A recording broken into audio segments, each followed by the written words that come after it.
que é felicidade? Será que nós apenas vivemos ou nós temos a oportunidade de ser feliz nesse mundo? Porque parece que quando nós conquistamos algo que a gente queria tanto, em algum momento nós sentimos que aquilo não nos traz mais felicidade. Porque às vezes estamos rodeados de pessoas e ainda existe um vazio profundo dentro de nós. Porque parece que temos somente alguns momentos de felicidade nessa vida.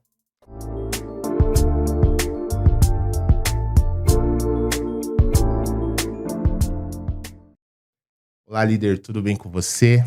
Hoje o nosso encontro é super especial. Eu trouxe dois feras aqui fantásticos que o mundo dos projetos tem me apresentado. Eu tenho o orgulho e a honra de apresentar aqui para vocês. Eu estou aqui com o John Lucas, que participou com a gente anteriormente aí, fazendo um debate sobre ciência. Ciência ou ciências? O John me puxaram a orelha disso, viu? Porque eu não sabia se era ciência ou se era ciências. Olha o nível de ignorância do cidadão aqui. Me fala aí, John. Verdade, primeiramente, bom dia, né? Boa tarde ou boa noite para quem está ouvindo, eu não sei em qual horário irão nos ouvir, mas o conceito tanto de ciência ou ciências culminaria no mesmo fim, né? É mesmo? Mas a minha área geralmente trata o conceito de ciência, né? O que é ciência? É claro que Ciência. as ciências é constituída na sua pluralidade, né? Mas dentro da epistemologia e da filosofia da ciência, discute-se o termo ciência. Boa, obrigado. Muito obrigado por essa explicação, John. Me puxaram a orelha. Eu falei, pô, não sei, pô, eu não sou da área. Eu falei ciência, ciências, uma hora, ciência, outra. Mas legal, tô aqui com o John Lucas. Seja bem-vindo, viu, John Lucas? Para quem já conheceu ele do último episódio, ele é mestre em ciências e matemática pela Universidade Federal de São Paulo. Muito obrigado aí por aceitar o convite mais uma vez, viu, John? E também estou aqui com o Leonardo Tokitaka. Falei certo, Léo? É isso mesmo? Nossa, isso mesmo, falou certinho, Diogo. Show de bola, Léo, show de bola.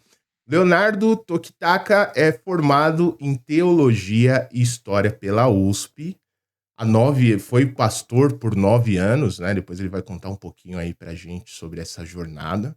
E para nós é um prazer muito grande, viu, Léo, ter você aqui hoje, trazer um pouco da sua sabedoria, do seu conhecimento aí também, pra gente entender, cara, o que que é felicidade, por que que nós temos esses picos de felicidade, enfim, por que que a humanidade passa por esses desafios. Então, muito obrigado aí por aceitar esse convite, viu, Léo?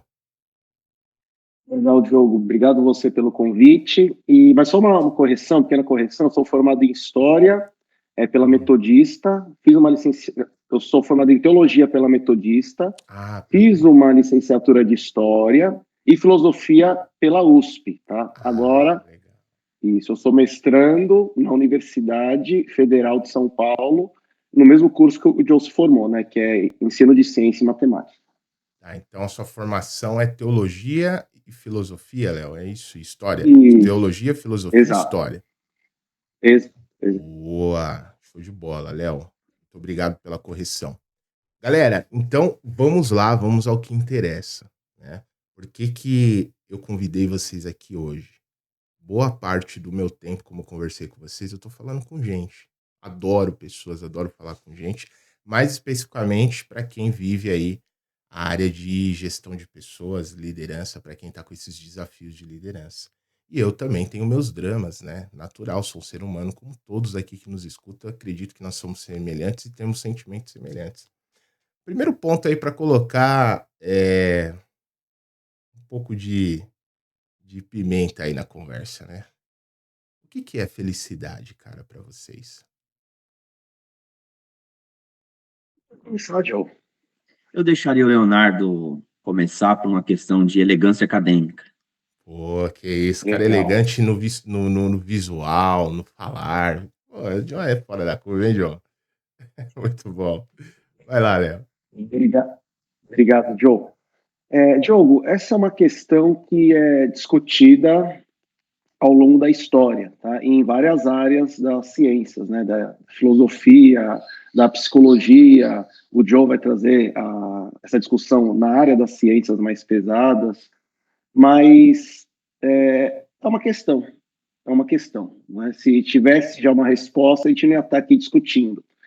Tem uma entrevista do Rubem Alves, no Provocações com a Bujanra, e ele vai dizer que felicidade não existe. O que existe são felicidades, que são grandes, mas limitados momentos de alegria. Tá? Para alguns filósofos, existe uma felicidade perene, algo que pode durar, talvez, por toda uma vida. Então, essa é uma discussão. Agora, o que é felicidade de fato? Né? Possivelmente, felicidade é esse sentir-se bem, sentir-se satisfeito, sentir que o que você faz por um propósito, e normalmente um propósito maior. Então, eu diria, para a gente começar a nossa conversa, que felicidade é quando o ser humano ele se sente completo no seu viver, no seu fazer, e sempre entendendo que o que ele faz está sempre seguindo um propósito maior. Muito bom. Excelente. E aí, John? Bom, aproveitando o que o Léo falou, né, acho que como minha área também sou formado em filosofia, vou trazer muito mais para a filosofia também nesse momento da discussão. Eu acredito que inúmeros autores também trabalharam o conceito de felicidade, mas, sobretudo na modernidade, nós temos que observar que a felicidade tem se tornado algo a ser alcançado. Existe uma busca moderna, em sua plenitude, de sempre buscarmos a felicidade. E veja, ela é quase o conceito de infinito na matemática, nunca se chega ao fim, porque as pessoas sempre estão buscando. E, de alguma forma, se nós formos analisar, a única coisa que basta a felicidade é a morte. Então, a pessoa fica na modernidade buscando essa felicidade, muitas vezes potencializada pelo consumismo da rede social, ou que a rede social implementa como estado de ser feliz. A pessoa fica a vida inteira buscando isso, mas nunca chega. Isso também gera a ideia de vazio. Então, tem vários autores, né, aproveitando o gancho, o Léo já mostrou para nós que historicamente isso é discutido. Agora, e como está isso posto na modernidade, né? Então, o conceito de felicidade é abordado de diversas formas, depende do autor, né, que nós vamos utilizar para explicar isso. E, sim, existe quase uma regra, né, na modernidade entre os filósofos de trabalhar a ideia de vazio relacionando-se com o conceito de ser feliz, né? Então, eu acredito que é muito por esse caminho. Eu acho que a felicidade está ligada, ou paralelamente, estará sempre à frente, ou um pouco frente, no caso, do vazio, porque é ela que impulsiona a ideia de vazio. Então, eu acredito que é isso, um pouco momentaneamente. Existe o que eu percebo no mundo, rapaziada, é que muitas vezes o sistema nos apresenta uma ideia de felicidade. Não é? Ele fala, cara, vai por esse caminho. Se você chegar no topo, você tiver aquela mansão, aquele carrão, uma parada mais materialista, vamos chamar assim. E, cara, o que eu tenho observado ultimamente, até com o poder que a rede social tem, a gente acaba tendo acesso a muitas histórias, né? É que pessoas que aparentemente lutaram a vida inteira acreditando que aquilo seria a felicidade dela, quando ela chega, parece que ela entra numa rua sem saída. Ela fala: Ih, consegui, conquistei, cheguei, tenho o melhor carro e casa do mundo, tenho o material que eu sonhei. Só que não era isso. Jogo, tem um livro, eu fui teólogo, né? Eu sou teólogo, tem um livro na Bíblia que se chama Eclesiastes. E a ideia que ele traz é exatamente essa, que a vida são vaidades. Tá? Tem um autor, Haroldo de Campos, brasileiro, ele vai traduzir vanitas como nuvem de fumaça. Tudo é nuvem de fumaça. Ou seja, o que ele vai dizer? Ele vai dizer que quando eu tenho um objetivo na cabeça, ter um carro, por exemplo, eu imagino que quando eu tiver aquele carro, eu vou ser feliz.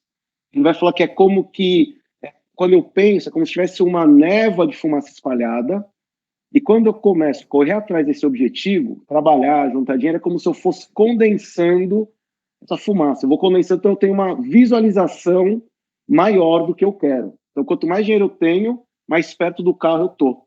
E ele vai dizer, então, que quando eu tenho dinheiro do carro e eu compro, é como que dá o aperto final, é a conquista final. Mas quando eu dou esse aperto, por ser fumaça, isso vai se esvair das minhas mãos.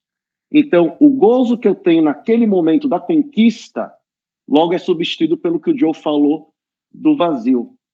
Talvez seja uma questão mesmo, o Joe até trouxe bem moderna, mas eu vou deixar para o Joe essa parte, e eu vou trazer mais uma questão de um filósofo que é muito caro, tanto para a filosofia, claro, né, principalmente na antiguidade, quanto dentro da dinâmica da teologia cristã, que é Aristóteles.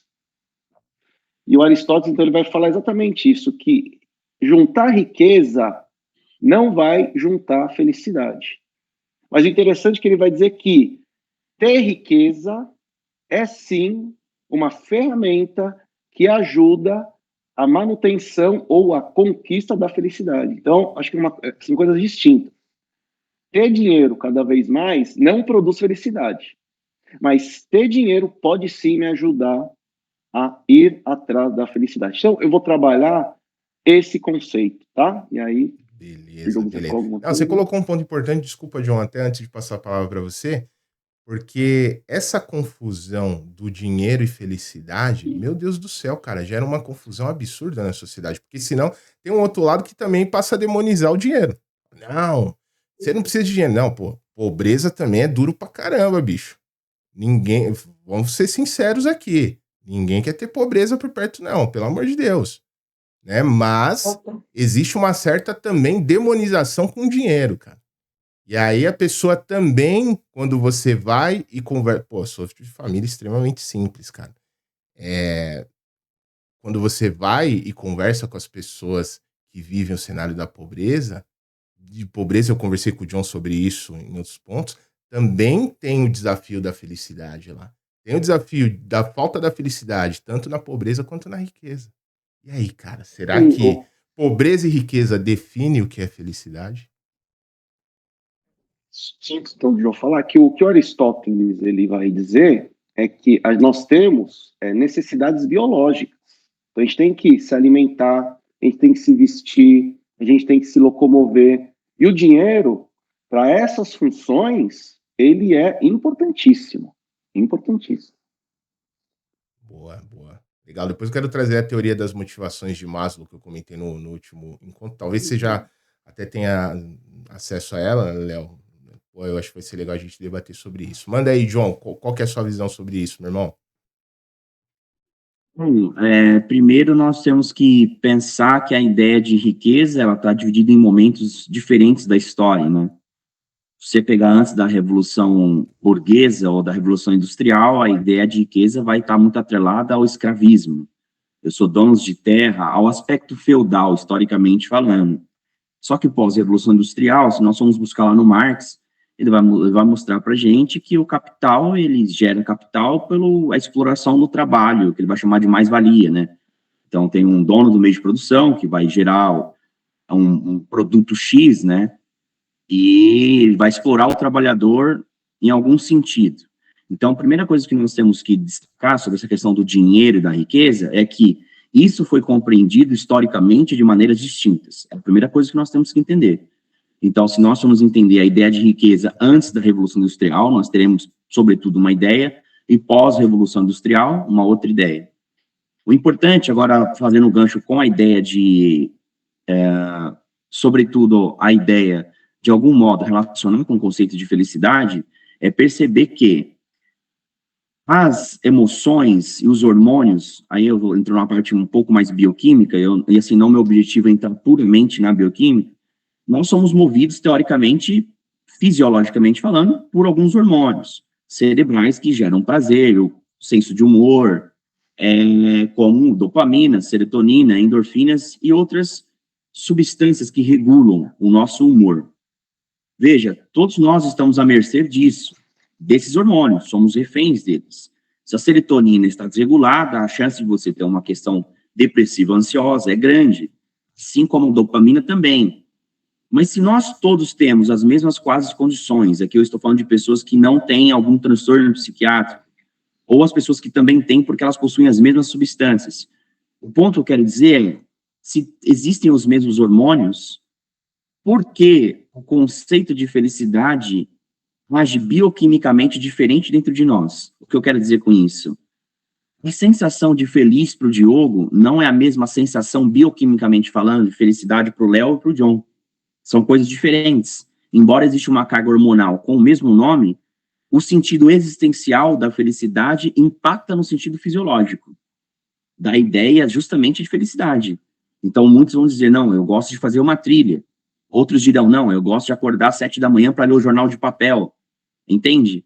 Então, a gente tem que perceber que existem ideias que vão levar, ou que mostram para uma pessoa que o caminho é feliz, mas são caminhos distintos para cada um, por isso que eu usei o termo existencial, está relacionado com a existência, com a psique de cada um, mas todos acarretam a mesma carga hormonal praticamente. Todas essas ideias de felicidade vão trabalhar com a serotonina, com a dopamina, com as endorfinas, etc. Então, veja, nós temos, do ponto de vista fisiológico, uma explicação, mas o que dita o jogo, até aqui nós estamos percebendo, é como o ser se comporta no mundo em relação à felicidade. Entende? Então, é esse o ponto. Então, existem felicidades individuais? Então, teoricamente, nós teremos 7 bilhões de felicidades, é isso? Se nós formos colocar quantas pessoas temos na Terra? Boa. É por aí que eu quero discutir. Legal. E me traz uma reflexão isso que você está falando. Então, pelo meu entendimento aqui, você está falando o seguinte: tudo depende do ponto de vista de cada um, do indivíduo. Exato, e também das suas vivências, né? Das suas As vivências vivências. de cada um. Clarice Lispector tinha uma frase, ainda tem porque está escrito, né? Ela está morta, mas tem. A vida é um murro no estômago. E quando você toma diversos murros no estômago dessa vida, você aprende diversos conceitos de felicidade. Se você for olhar historicamente a infância até a vida adulta, você passou por inúmeros conceitos de felicidade. Aí a grande pergunta que talvez os filósofos modernos trazem para a gente é: até quando nós vamos ficar buscando uma felicidade, sendo que ela é um conceito que nós não conseguimos atingir? A felicidade é um conceito momentâneo. Só que a sociedade, principalmente as redes sociais, vendem a felicidade como algo fixo, o bem material. E isso gera uma crise de identidade, uma crise existencial tremenda, porque a pessoa lutou a vida inteira para ter a melhor casa, quando ela chega não se basta a melhor casa. Ela sai do pico de estar extremamente feliz e entra no polo que a gente chama de angústia. Aí talvez os filósofos existencialistas trariam respostas melhores para essa condição. Mas eu acho que é isso, eu acho que eu falei demais, desculpa. Que isso, pô. Sempre bom ouvir vocês, pô. Fala aí, Léo. Então, Aristóteles, ele vai dizer, né, que essa felicidade ela se constrói em 2 tempos.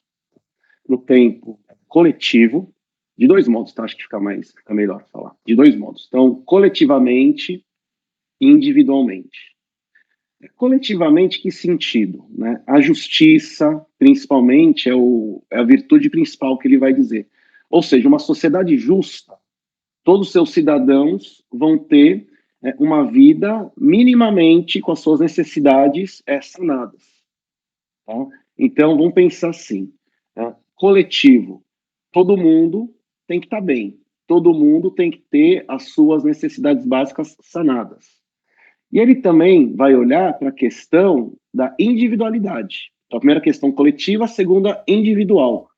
E quando ele traz a questão da individualidade, aí é muito interessante, por quê? Ele vai dizer o seguinte, tem um texto dele, A Política, que ele dá a entender que tem pessoas que nasceram para governar e tem pessoas que nasceram para trabalhar, para serem governados. Então, que é importante? Né?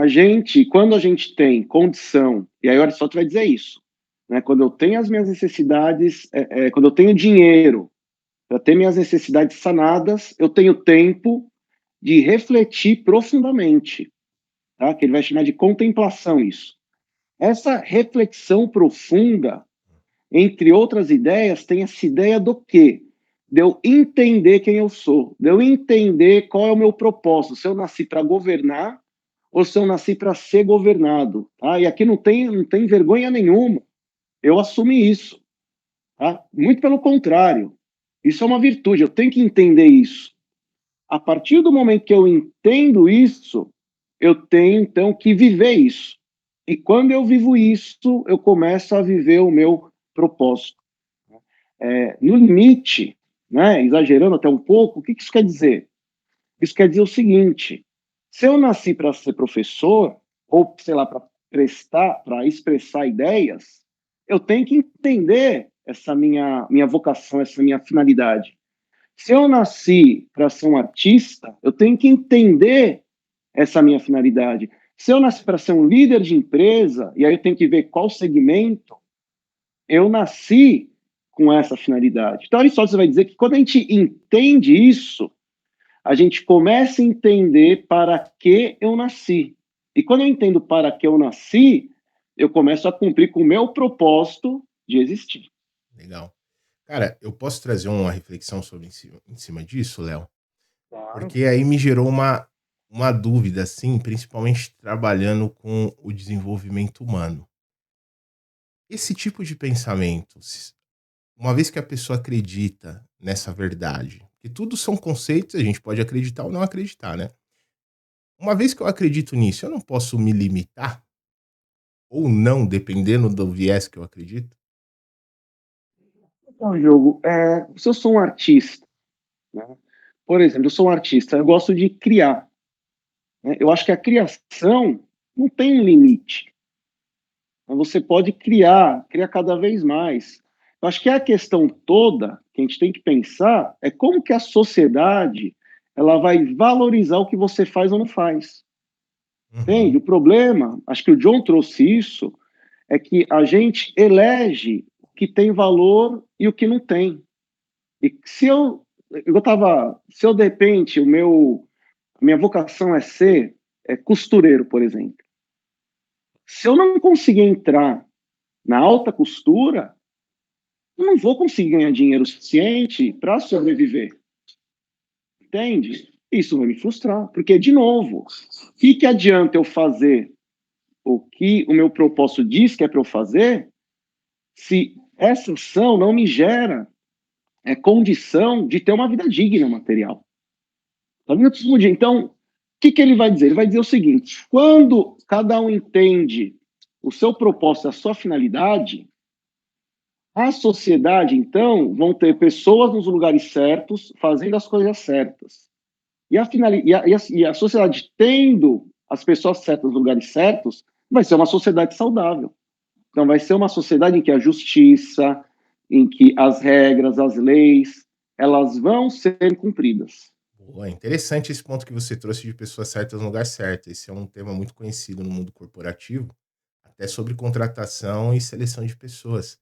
Inclusive, Jim Collins fez uma pesquisa em Stanford falando um pouco sobre isso, né? Sobre ele pesquisou as grandes empresas, né, na época dos Estados Unidos, uma delas Coca-Cola, Intel, enfim. E uma das conclusões que ele chegou das equipes de alta performance é que o CEO tinha a preocupação de ter as pessoas certas no lugar certo. Isso, inclusive, é um conceito Mas, corporativo interessante no que você tocou aí agora. por isso que a filosofia é importante, porque esses pensamentos, eles não são novos. Eles não são novos, são pensamentos que existem há muito tempo. E por isso, assim, eu sou até um militante nesse sentido. A gente tem que valorizar mais a filosofia. Por quê? Porque muitas das coisas que hoje, né, alguns líderes, esses mentores, eles trazem, são coisas que já existem há muito tempo. Só que, por algum motivo, foram deixadas de lado. Se perderam. Olha Se que perderam. interessante. Legal, legal, legal. E aí, John? O primeiro ponto que eu queria falar, amarrando com a fala do Léo, é que, de alguma forma, tem um autor moderno que ele vai mostrar pra gente, né, que o nome dele é Camus. Camus vai mostrar pra gente que a vida é um absurdo. Em que sentido eu falo isso? Eu não estou falando no sentido absurdo, no literal, daquilo que não tem sentido, como o senso comum usa a palavra absurdo.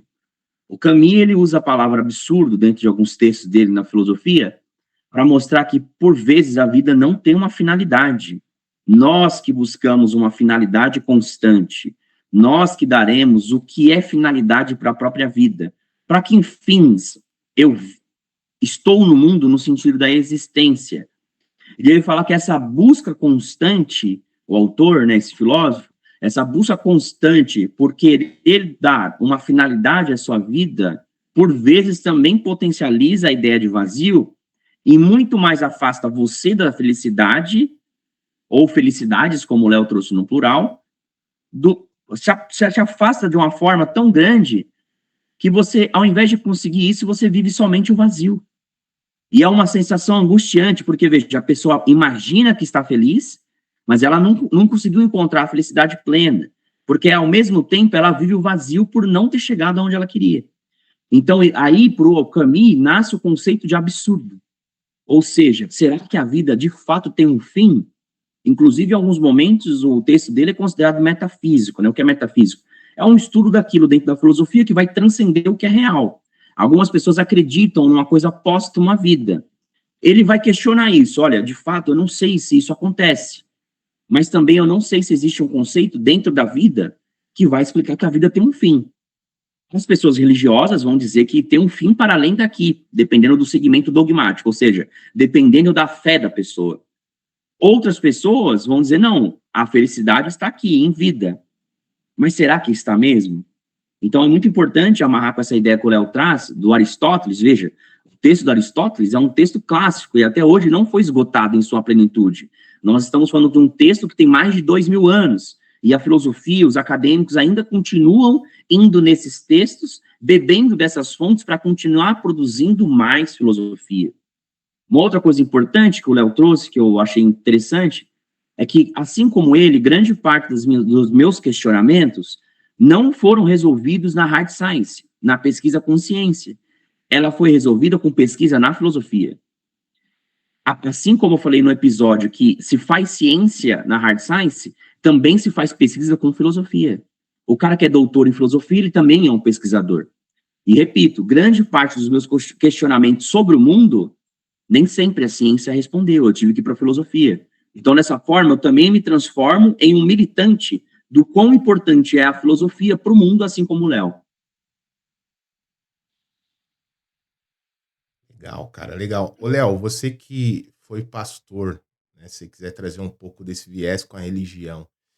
A religião ou qualquer tipo de crença, não é? E deixar bem claro que nós não estamos aqui para julgar qualquer tipo de crença, respeitamos todas as crenças, né? Desde que transforme o ser humano em algo melhor, um ser humano melhor, na minha opinião, é super bem-vindo, né? Como que é o entendimento na área da teologia com a filosofia em busca da felicidade? Parece até aquele nome do filme do Will Smith, né, cara? A Procura da Felicidade. Como que eles se conectam, cara? E você ainda acredita no conceito? Qual conceito para você hoje faz mais sentido? Eu vou então misturar um pouquinho, né, filosofia e teologia. Boa. Então, o que acontece, né? A teologia cristã, né, a religião cristã, eu sou cristão, tem várias vertentes, tá? Então, tem várias formas de olhar, né? A gente diz que a Bíblia é o norte, né, de todo cristão, então tem várias formas de interpretá-la, tá? Então, como que eu interpretava? Eu interpretava que o ser humano é um ser complexo, altamente complexo. E o ser humano, ele não pode ser um ser que pode ser definido de uma forma cristalizada, né? Por exemplo, o Diogo. O Diogo é professor, é empresário, ele tem cabelo curto, essa é a definição do Diogo. Não é por quê? Porque amanhã, talvez, ele não seja mais professor, amanhã, talvez, ele mude o segmento que ele investe como empresário. O que isso quer dizer? Isso quer dizer que o ser humano, ele está em movimento sempre, ele sempre está se transformando. Tá? E agora que entra aqui a questão da teologia, como olha o ser humano. Então, o ser humano, ele muda. Então, hoje, eu me sinto realizado dando aula.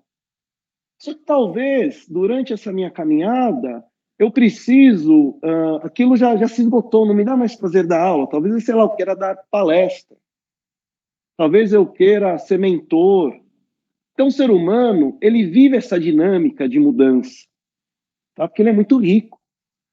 Então, a gente tem que estar atento a isso. Por quê? Porque, de repente, algo que já me fez feliz durante um tempo, não necessariamente continuar me fazendo feliz. Qual que é a grande questão disso? A grande questão disso é que quando eu saio de uma condição para uma nova condição, nós somos inundados, né, de incertezas, de temores, que é um grande desafio. Então, o cristianismo, da forma que eu leio, Jesus vai falar o seguinte: você tem que ser corajoso. Então, para você ser feliz, você necessariamente, Imagina. tem que ser corajoso. Tá? Tem um dos textos mais famosos da Bíblia, que é o Sermão da Montanha, fala assim: bem-aventurado aquele que é humilde, bem-aventurado aquele... Tem uma série de bem-aventuranças. O que eu entendo que ele está falando? A vida é uma aventura. A vida tem que ser uma aventura. E o que é uma aventura? Uma aventura é uma caminhada que você tem um propósito. E aí, como Cristo não entende, esse propósito é essa vida eterna, é ser gerado filho de Deus. Então, todo dia, eu tenho que me construir um pouquinho para cada dia ser cada vez mais gerado filho de Deus. Então, é como eu entendo isso hoje. Só que a vida é necessariamente uma aventura. Então, o que é uma aventura? Você tem um propósito final, mas você tem um caminho para percorrer, para trilhar. E esse caminho, então, como aventura, incide em o quê? Em descobertas, em frustrações, em amizades novas, em traições. Então, a teologia, a minha leitura teológica, que é felicidade, vai por esse caminho. Legal, legal. E aí, John? Bom, eu não apresento uma leitura teológica, né, igual o Léo faz. Eu nem me aventuro nesse meio, porque eu posso dar a minha opinião de botequim, mas não sou um teólogo, né? Mas eu acredito que se você for olhar a ideia do que foi a imagem de Jesus, e aqui eu não estou discutindo a ideia dentro do texto bíblico, eu estou falando Jesus como pessoa. Aquele que passou por aqui, se existiu ou não, é um outro papo. Eu estou falando a representação que existe textual dessa pessoa. Ele, acho que está relacionado a ele a ideia de simplicidade. Ser feliz é ser simples. Porque você pode ser tomado pela arrogância, pela vaidade, etc., mas não foi o que ele tentou dizer no sentido da felicidade. E se amarra um pouco o que o Léo falou. É de você se reconstruir, mas no meio do caminho você vai encontrar uma série de coisas que vão fazer você repensar a ideia de felicidade. Assim como Jesus também, segundo os textos, encontrou diversos percalços no caminho, né, para tentar propagar uma felicidade. O que é interessante é que mesmo ele sendo enviado, segundo o texto bíblico, para ter a finalidade, ter um caminho específico, ele não conseguiu alcançar o que era para ser alcançado. Ele foi pregado na cruz, segundo o texto. Veja, se até ele não conseguiu passar uma mensagem, será que quem está ouvindo a gente vai conseguir alcançar o conceito pleno de felicidade? Aí eu amarro isso com outro autor, o Schopenhauer. O Schopenhauer é um filósofo existencialista que ele vai dizer o seguinte, na modernidade: a ideia do ser humano na luta pela felicidade é como um pêndulo. Ora você está pendendo para angústia, ora pelo tédio. E o tédio gera vazio. O que eu quero dizer com tédio? É o tédio no senso comum? Não. É o tédio dentro do conceito do Schopenhauer. Então eu quero muito uma coisa, eu conquisto, eu entro no tédio. Só que o tédio, ele é tão vazio, mas tão vazio, que ele implementa no meu espírito e na minha alma, ou na minha psique, a ideia de que eu preciso uma nova coisa. Essa é a maquinária do sistema capitalista, se você for pensar. Você sempre compra um produto, se frustra que é um novo produto. Se você for analisar a ideia de consumismo, no sentido da psicologia, é isso. Eu me frustro, nasce um vazio, eu preciso de uma nova coisa. Aí, aquele momento que a gente está arrumando a casa, caramba, eu comprei isso, mas nunca mais usei. Eu nem usei direito. Porque em algum momento você caiu no que o Schopenhauer falou sobre o pêndulo, né? Ora, você estava na angústia, chegou no tédio, se entediou e nasce uma nova ideia. Trazendo para uma forma mais poética. Você conquista um grande amor, às vezes você apostava naquele amor, mas aquele amor morre, ele se entedia, ele fica entediado, aquele relacionamento com o ser humano. E aqui eu não estou falando amor no sentido só de homem, mulher, mulher, mulher, não, estou falando no sentido da amizade também. Às vezes você conquista uma amizade, mas ela se basta com o tempo. É mais ou menos isso. Cara, interessantíssimo. Líder, se você tá curtindo esse bate-papo aqui, pô, eu falei pra você que os caras eram feras, meu irmão. E são feras mesmo. Muito honrado e grato por ter essa oportunidade de escutar vocês aqui. Então, líder, se você tá curtindo esse bate-papo, lembre-se sempre, o fluxo de saída, o fluxo de entrada. Puta, me embananei, tô igual Chapolin hoje, cara. O fluxo de saída determina o fluxo de entrada. É isso. Então, compartilha essa mensagem com todo mundo que você acredita que pode ajudar. Manda aí nos grupos do WhatsApp pra galera, ó, escuta isso aqui, dá uma refletida em cima do que esses caras estão falando, porque o mundo que a gente vive hoje, galera, e aí o Léo e o John têm muito mais propriedade para falar os que os pensadores falavam sobre reflexões. Porra, uma vida que a gente não reflete, não sei se vale a pena viver, né? Porque é isso, cara. A gente precisa parar um pouco, colocar a bola no chão e pensar um pouco sobre a nossa vida. E esse é o objetivo desses episódios. Então, galera, continuando aqui, o que eu tô concluindo até agora? Se eu tô em busca de uma felicidade rodando, rodando, rodando, e eu não encontrar ela, cara, parece que ela não. Será que existe esse. Vocês falaram um pouco sobre. Será que existe o fim? Será que não existe? Mas e se nunca for suficiente? Eu acho que aí está falando uma coisa que talvez o nome seja angústia, né? Essa angústia que não termina. E aí, de novo, né? Acho que a gente está falando com líderes, né? Então acho que tem que ampliar um pouco isso. Para a pessoa que não tem nem o que comer direito, essa angústia, ela existe. A angústia de um propósito maior, a angústia de uma felicidade. Mas antes dela poder refletir isso com calma, ela está tão preocupada em ter o pão do dia que ela vai deixando isso debaixo do tapete, vai encostando isso em algum lugar, porque eu tenho que colocar comida em casa. E, Leonardo, e se eu sou um líder, e se eu já conquistei uma posição em que dinheiro, entre aspas, não é mais um problema para mim, como eu devo me comportar? Possivelmente quem tem o cargo, possivelmente não, quem tem o cargo de liderança tem que liderar pessoas. E liderar pessoas, na minha opinião, e possivelmente na opinião do Aristóteles, é o quê? É ajudar essas pessoas a encontrar o seu propósito. O que eu quero dizer com isso? Encontrar o propósito, ele tem uma medida que é individual, mas tem uma outra medida que isso é coletivo, porque ninguém vive sozinho. O ser humano, ele é um ser humano, você vai dizer, político, ele nasceu para se relacionar.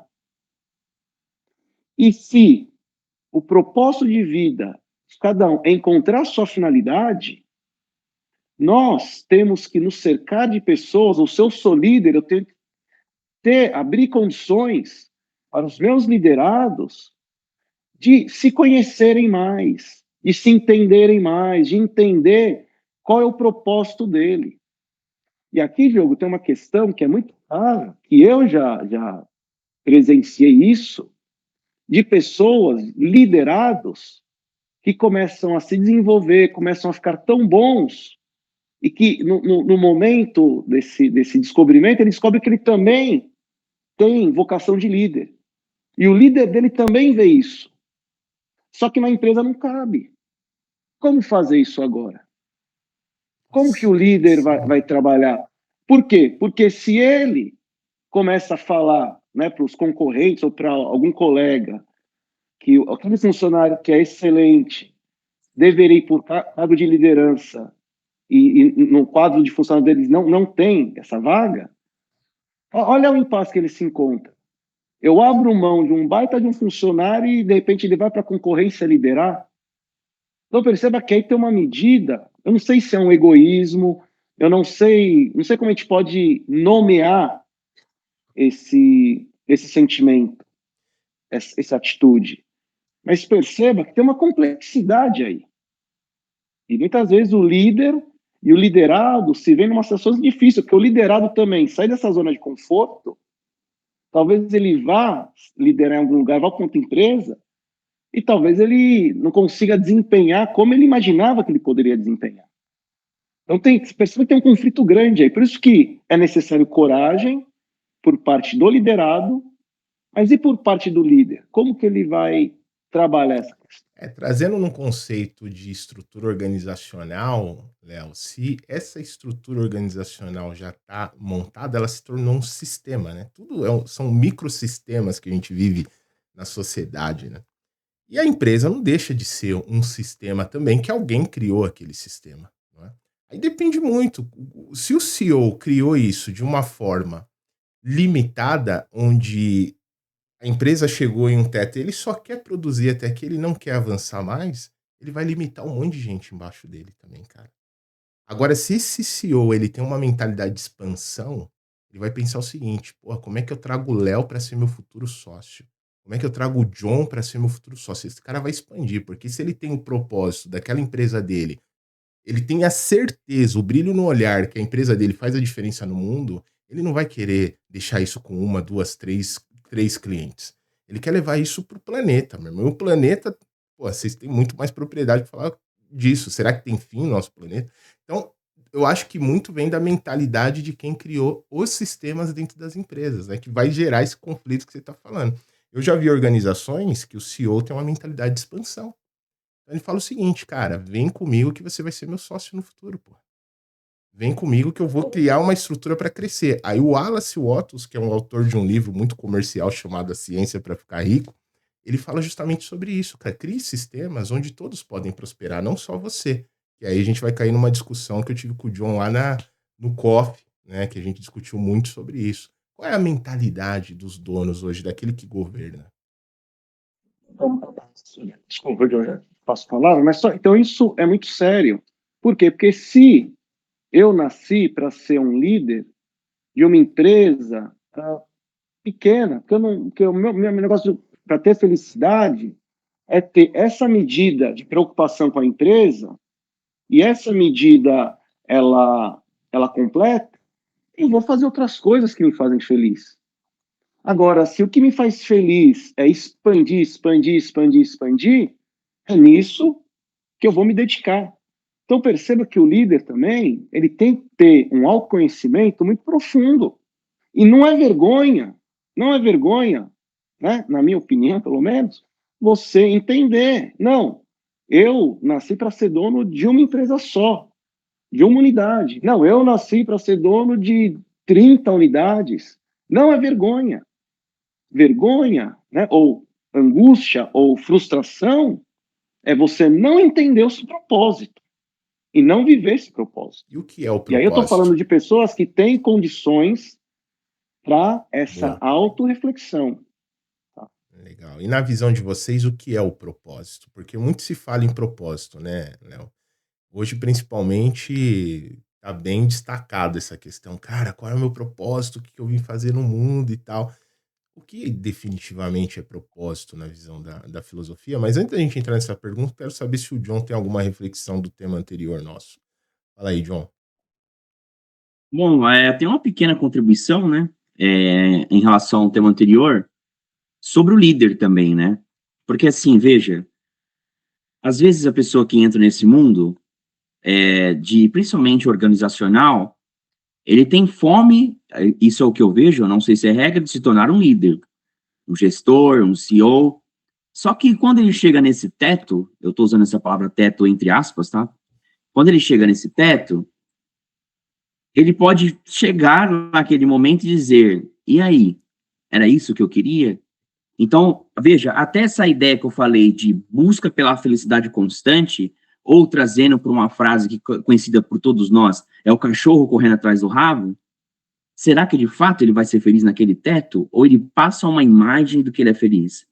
Porque se você for fazer pesquisas em artigos científicos, existe um índice razoável de pessoas que se matam em cargos, cometem suicídio em cargos de liderança. E será que é só pressão? Eu acho que não é só pressão. Existe a pressão, mas também existe a ideia de vazio. Eu cheguei onde eu queria, mas e aí? Eu estava lá embaixo comandando uma equipe, hoje eu sou representante de uma empresa, comando uma empresa, sou a mente pensante dessa empresa, mas isso não me bastou no sentido da felicidade. Então é importante também uma pessoa que é líder pensar assim, eu vou ser feliz nesse cargo? Isso é o que me traz momentaneamente um riso? É isso que me traz um pouco de serotonina, endorfina e dopamina? É importante pensar isso enquanto líder, antes de você se tornar um líder. Porque a chance da frustração e de você ser minado, e novamente eu coloco entre aspas, é muito grande. Então, as pessoas que são líderes, muitas das vezes elas vão para esse caminho não pelo sentido de buscar algo pleno, constante e feliz, mas pela vaidade e pela arrogância. O ego tem que ser enaltecido. Eu quero ter subalternos. É a ideia da vassalagem no sistema feudal. Mesma coisa. Nada mudou, só os nomes mudaram. Boa, John, boa. E aí vem muito do conceito que o Léo comentou, da coragem também, porque você vê, a toda hora que vocês estão falando, eu tô pensando, pô, mas o cara precisa ter coragem para ele encarar isso, né? Pô, o cara precisa ter coragem para enfrentar essa verdade nua e crua, né? Então, eu vou precisar ter coragem para questionar, inclusive, toda a jornada que eu já fiz. Se eu quiser qualquer tipo de mudança, de repente. Já ouvi falar do Joseph Campbell, Diogo? Já ouvi falar, mas Ele não, o nome não é estranho, mas pode dar andamento aí, Léo, por favor. sempre contou o que é felicidade. Então, vou só falar do Rubem Alves, depois eu volto no Campbell. O Rubem Alves ele vai dizer que ele entendeu que a finalidade dele é comunicar ideias. Então, ele nasceu para comunicar ideias. E ele, então, durante o trajeto de vida dele, ele comunicou ideias como pastor, comunicou ideias como professor, comunicou ideias como palestrante. Então, se a gente olhar, né, num olhar aristotélico para o Rubem Alves, qual que é a essência, o propósito dele de vida? Comunicar ideias. Agora, perceba que a forma que ele comunica ideias foi mudando com o passar do tempo. Ele, durante um bom tempo da vida dele, ele se sentia muito feliz comunicando ideias como pastor. Durante um outro tempo da vida dele, ele se sentia muito feliz comunicando ideias como professor. Ele finda a carreira dele comunicando ideias como palestrante. E qual a conexão aqui? O Joseph Campbell ele cria, né, o conceito de jornada do herói. Então são 9 passos, né? Então o herói ele está na casa dele, mas ele está incomodado com alguma coisa, ele tem um chamado dentro dele para uma nova descoberta, então ele toma com coragem esse passo e vai para essa jornada. O pessoal do E aí, cinema utiliza bastante essa estrutura, né, para criar filmes. o cinema se apoderou disso, total. Né? Todo o sistema, Hollywood principalmente, tá? Hollywood principalmente, quando a gente pega cinema europeu, nem todos eles seguem essa lógica, mas os filmes de Hollywood, em regra, seguem essa lógica. Tá? Então, o herói ele tem ciclos, né, que é de sair de casa, enfrentar os desafios, tem os momentos de decepção e frustração, que você vai ter que decidir, ou eu volto para o meu lugar seguro, ou eu continuo essa jornada. Aí, nesse meio caminho, aparece um mentor, né, e aí ele consegue, então, vencer. Ele consegue crescer. Daí, quando eu falo vencer, gente, não é esse vencer que a gente olha para a sociedade hoje, que venci, ganhei dinheiro, fiquei famoso. Não é isso. É se sentir realizado. Só que quando ele se sente plenamente realizado, quando ele cresce como ser humano, que aqui tem uma tensão, né? Que hoje alguns falam que a gente trocou o ser pelo ter, né? Toda a filosofia, ela aposta muito no ser, não no ter, ou ter conhecimento necessário para você ser. Então, quando o herói ele chega no final da jornada, quando ele se torna, ele acumula mais uma qualidade, ele cresce como ser humano, aquele ciclo acabou. E agora tem que começar um novo ciclo. Então, você perguntar para mim o que é felicidade, nesse sentido, é ter coragem para viver os ciclos da vida nos seus tempos devidos. O que eu quero dizer com isso? Você fechou um ciclo, está na hora agora, meu amigo, de ir viver um ciclo novo.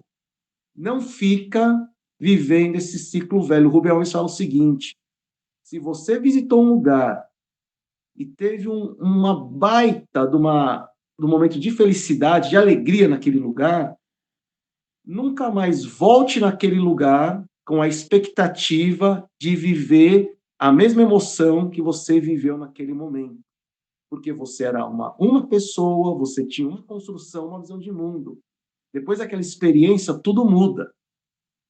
Então, não queira retornar naquele lugar esperando experimentar a mesma alegria, a mesma felicidade que outrora você viveu. Boa, cara. Isso daí me lembrou muito o conceito de não aceitação. E cria resistência, que vai falar que quando nós não aceitamos uma nova fase, um novo momento, somos resistentes a algo, isso gera o sofrimento. Muitas vezes nós sofremos. Por quê? Eu tô sendo resistente a algo.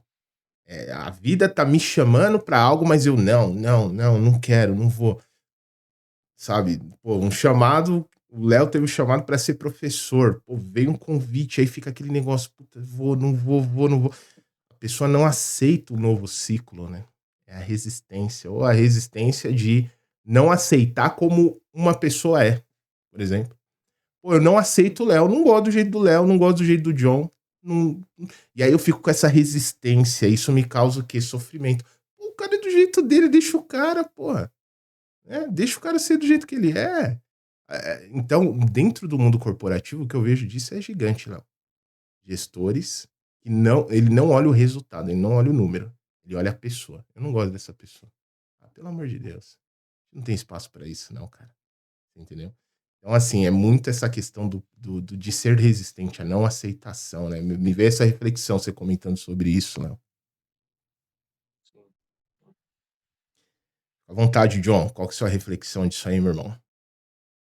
Bom, primeiro eu queria falar dessa última frase que você disse, né? A questão da pessoa na empresa e ela, abre aspas, não gosto daquela pessoa, né?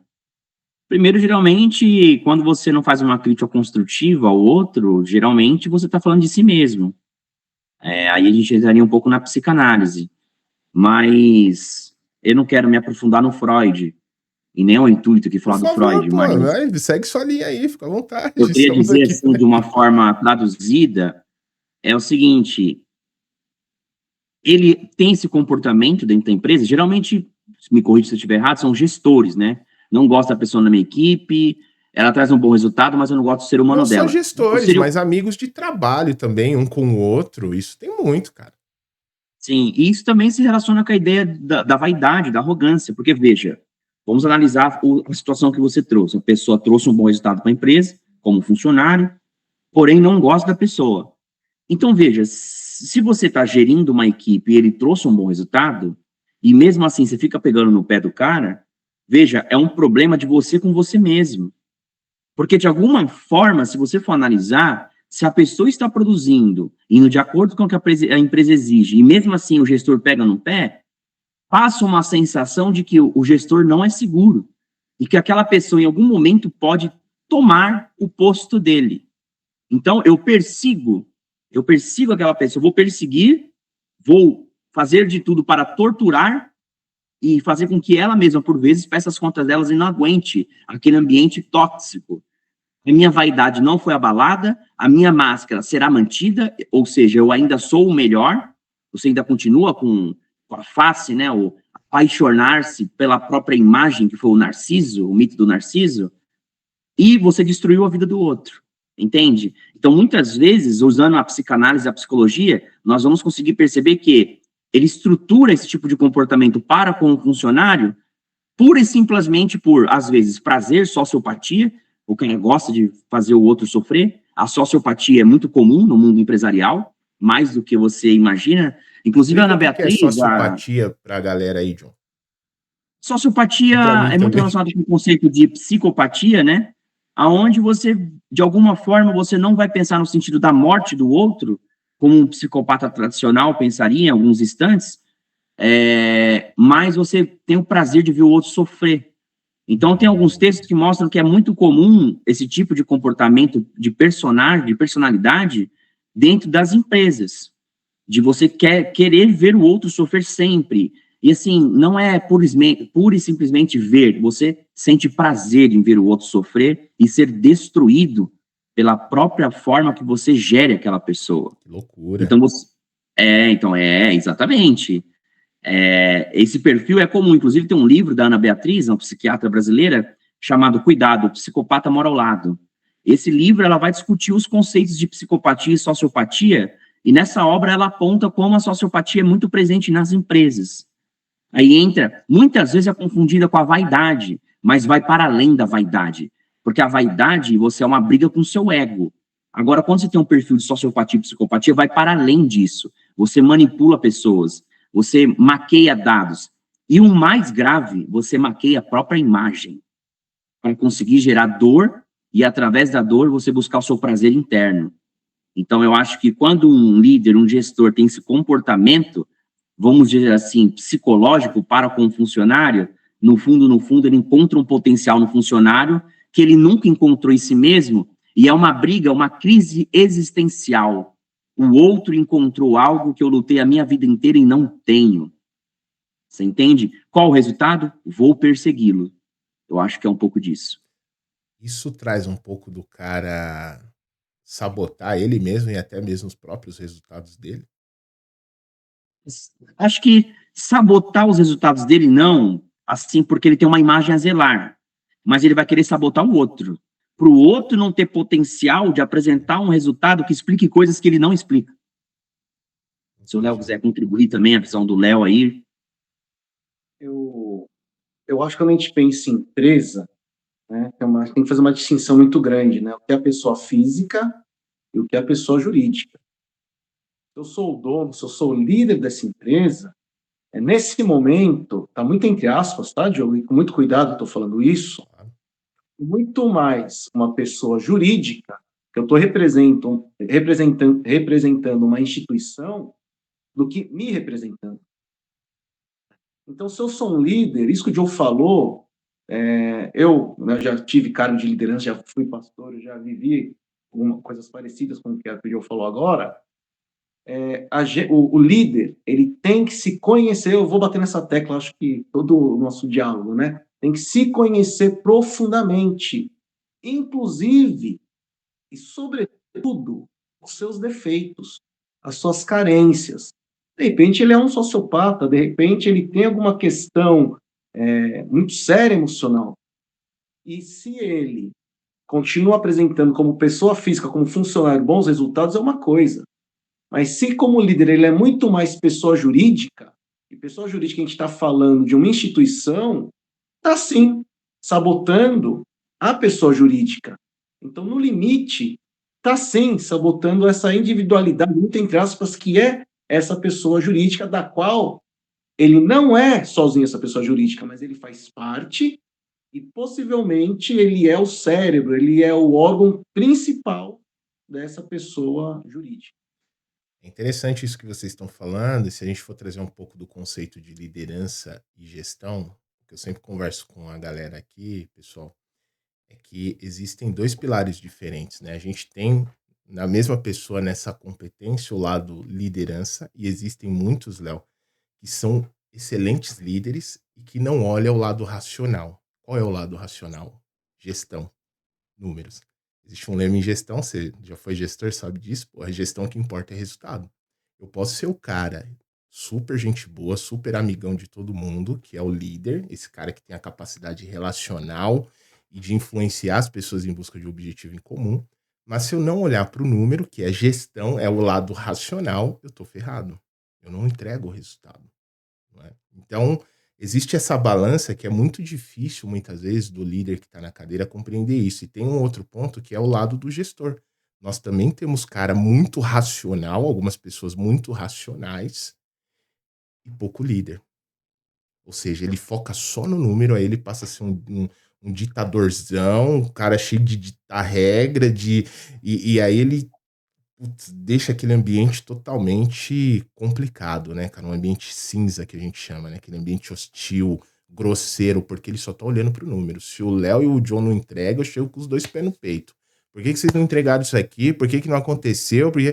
Ou seja, olha a balança E aí a gente falando sobre a complexidade do ser humano, né? Do ser humano se enquadrar entre gestão e liderança, gestão e liderança, gestão e liderança. Pô, um desafio absurdo para quem está nessa cadeira. É um desafio absurdo. E muito impacta a felicidade do líder, que é o nosso tema aqui. Ele fala, porra, eu não sou aceito, meu time não me respeita, não me admira, eu não inspiro ninguém, eu não tô entregando resultado, tô sendo cobrado, enfim, vira aquele caos. Aí vai impactar lá na vida pessoal do cara. Aí começa a briga no casamento, com o filho, e aí vai embora. Eu, enquanto líder, né, enquanto pastor, eu entendia, tá? Primeiro era muito claro, eu era pastor de uma igreja que era uma classe média. O que significa? Significa que a maioria das pessoas que frequentavam a igreja trabalhavam com algo que não gostavam. Ou seja, ficava a maior parte do seu tempo fazendo o que não gostava. O que eu tinha que proporcionar na igreja? Descobrir qual era a aptidão dele, qual era o propósito dele e tentar fazê-lo viver aquilo na igreja. Ele tem que ter um lugar que ele tem que viver aquilo para o qual ele nasceu. E eu estava escutando outro dia um líder, acho que naquele Casa do Saber, eu posso procurar depois, eu vou te mandar, não sei se foi um artigo que eu li, ele fala o seguinte, que está provado que quanto mais satisfeito estiver o funcionário, mais produção, mais produtividade ele vai desempenhar. O que isso quer dizer? Cara, se fosse provado que dar chicotada, que maltratar, que humilhar aumentaria a produtividade, talvez nós teríamos uma realidade muito diferente do que a gente tem hoje. Interessante. Talvez, né? Se fosse chicotear e a produtividade ia aumentar, então a gente teria que os líderes teriam que ter carrascos. Mas não, cada vez mais está sendo provado, quanto mais satisfação, mais satisfeito o funcionário está, melhor ele desempenha o papel dele. Então, eu acho que quando eu me torno um líder, primeiro, eu já entendi o meu propósito, é liderar. Agora, qual instância, né? Se é liderar uma equipe, 2 equipes, 10 empresas, aí é uma outra história. Eu já entendi que a minha essência, meu propósito é liderar. E o que o líder, então, ele tem que fazer? Tem que desenvolver os seus liderados, né? Eu volto nessa tecla de novo, tem que desenvolver. Então, se o líder tem algumas questões emocionais, algum tipo de adoecimento das emoções, da alma, ele não vai, se ele não sabe que isso existe nele, ele não vai conseguir desempenhar esse papel de líder. E aí é interessante, porque ele chegou, ele entendeu o propósito dele, possivelmente quando ele chegou no cargo de liderança, durante um tempo ele foi feliz, só que agora, diante de novos desafios, ele não, por ter algumas questões que, à época, elas não faziam tanta diferença, agora faz. Por isso que ele tem que se conhecer. Por isso que ele tem que fazer essa reflexão profunda de quem ele é e ser muito honesto com ele. Muito bom, muito bom. Legal, Léo. E aí, John? Bom, eu acho que, de novo, né, aproveitando o gancho da imagem do líder, né, sim, pelo que eu percebo, é o grande público que nos escuta, né. Então, de novo, falando da psique perversa que às vezes o líder tem, e assim, se existem bons líderes, eles são poucos ainda, no meu ponto de vista. Isso eu estou falando de artigo científico que aponta a insatisfação do mundo corporativo das pessoas e o alto índice de adoecimento psicológico das pessoas que são funcionários do mundo corporativo. Então, não é senso comum que eu estou dizendo, são dados, né, estão postos. Veja, quando ele tem esse tipo de comportamento, que o Léo chamou de açoite, né, o auto-chicote, para você ser você mesmo, significa que preciso é coragem. Coragem em que sentido? Você precisa enfrentar os monstros mais sublimes que existem dentro de você, cara a cara. Uma vez que você escolhe enfrentar esses monstros e abandona a sua vaidade de lado, isso é coragem do meu ponto de vista. Porque o maior desafio está dentro de nós. Todos nós temos monstros anteriores, mas até que ponto eu quero botar o dedo na ferida, tirar o que está apodrecido, para a pele renascer e o tecido muscular renascer? Ou seja, até que ponto, trazendo para a existência, até que ponto eu quero me reconfigurar para ser um ser humano melhor? Isso não se encontra na psique dessas pessoas que torturam os funcionários, sendo gestores, não se encontra. Por quê? Porque ele tem medo de bancar o que ele é, em sua essência. E para bancar o que você é, você tem que ter coragem, que primeiro você tem que buscar um psicólogo. Segundo, você tem que acreditar no trabalho do psicólogo. Terceiro, ele vai te revirar. Só que te revirar, no sentido de reconfigurar, dói, machuca, porque você vai encontrar lados de você mesmo, a qual você escondia do mundo e, sobretudo, de si mesmo. Então, quando ele não encontra isso no sentido psicológico e existencial, o que ele faz? Ele tortura o outro para continuar escondendo a própria máscara. E talvez, se ele descobrisse em sua essência o que ele é de fato como ser humano, talvez ele caminharia por outras ruas que não exatamente seria a liderança. Cara, excelente. Você sabe que essa discussão nossa, cara, pô, eu ia ficar aqui o dia inteiro hoje, hein, galera? Pena que a gente tem outros compromissos depois. Eu lembrei de um episódio chamado... Tem um documentário, não sei se você já viu, Léo, John, documentário chamado O Experimento da Prisão de Stanford. Vocês já viram esse daí? Foi um cara chamado Philip Zimbardo, ele foi fazer um experimento com a galera. O experimento era para durar 2 semanas. Esse experimento durou, se eu não me engano, 6 dias. E chamou pessoas, né, de várias... de pessoas que eram ou aparente gente boa ali, a pessoa que era bacana. Ele colocou todo mundo dentro de uma prisão e colocou o papel deles como um policial ali que ia ter autoridade. Meu irmão disse que essa galera se transformou lá dentro, cara. Começou a fazer barbaridades. A pessoa perdeu totalmente a identidade dela apenas pela sensação de ter o poder. Então, será que muitas vezes nós também não perdemos a nossa identidade quando a gente cai na ilusão do poder? Vocês comentando tudo isso, o John falando sobre as questões da psique, me trouxe essa reflexão aí da prisão de Stanford. Já viu, Léo, isso daí? Já viu? Já me falaram disso, já escutei isso que você falou agora, essa questão do poder como corrompe, né? Mas será então que talvez o poder corrompe a nossa identidade ou talvez o poder traga à tona o que nós somos de verdade, né? Pô, cara, excelente reflexão. Excelente reflexão. Ele só traz à tona ali, né? Tava escondido. Pô, rapaziada, muito bom nosso bate-papo. Né? Você quer falar alguma coisa? Vai aí, Léo, fica à vontade. Um fechamento, tá? Então a gente tem a questão do coletivo. Quando a gente olha para a nossa sociedade, infelizmente, né? E aí estou falando de escola, estou falando muitas vezes de família, dos grupos comunitários e coletivos, infelizmente, a gente não tem a noção, a consciência e o investimento correto para a gente, aí segundo, né, voltou forçando aqui o Aristóteles, né, para a criança, para o sujeito desde pequeno, ter a possibilidade de experimentar, né, lugares, ter experiências. Por quê? Porque o ideal seria, desde criança, a gente já ir estimulando ele de formas diferentes, para ele descobrindo qual que é a minha vocação, qual que é a minha finalidade, no que eu sou bom. Então, socialmente falando, a gente não tem essa estrutura.